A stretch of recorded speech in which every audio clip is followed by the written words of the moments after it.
Hi friends, இன்றைக்கி நம்ம நித்ரா கேலண்டரில் இருக்கிற ஒரு ஆப்ஷனை பற்றி தான் பேச போகிறோம். இந்த ஆப் இல்லாதவங்க கண்டிப்பாக ஏற்றிட்டு ட்ரை பண்ணி பாருங்கள். இப்போ ஆப்குள்ளே நம்ம போயிடுவோம். அதில் செட்டிங்ஸ் ஆப்ஷன் இருக்குது பாருங்கள், கீழே 4வதாக இருக்குது. அந்த ஆப்ஷன் ஓப்பன் பண்ணதுக்கப்புறம் கொஞ்சம் கீழே வந்தீங்கன்னா நிறைய மியூசிக் ஐட்டம்ஸ், சவுண்ட் ஐட்டம்ஸ்னு தனியாக இருக்குது பாருங்கள். அதில் ஒவ்வொன்றா நீங்கள் ஓப்பன் பண்ணி பாருங்கள்.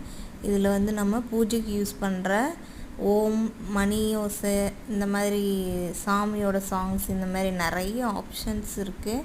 நீங்கள் அந்த டைமுக்கு யூஸ் பண்ணிக்கலாம், எப்போ வேணாலும் யூஸ் பண்ணிக்கலாம். இது ரொம்ப யூஸ்ஃபுல்லாக இருக்குது. நீங்கள் ஒரு ரிலாக்ஸாக ஒரு மெடிடேஷன் பண்ணணுன்னாலும் இந்த மாதிரி நீங்கள் யூஸ் பண்ணிக்கலாம். இதில் பாருங்கள், கவுண்டிங் வருது, 108 அந்த மாலையோட பாசி நம்ம எண்ணிக்கலாம். அந்த மாதிரி இருக்குது. கண்டிப்பாக யூஸ் பண்ணி பாருங்கள். ரொம்ப யூஸ்ஃபுல்லாக இருக்கும். பூஜை டைமில் இது கண்டிப்பாக யூஸ்ஃபுல்லாக இருக்கும். Thank you friends.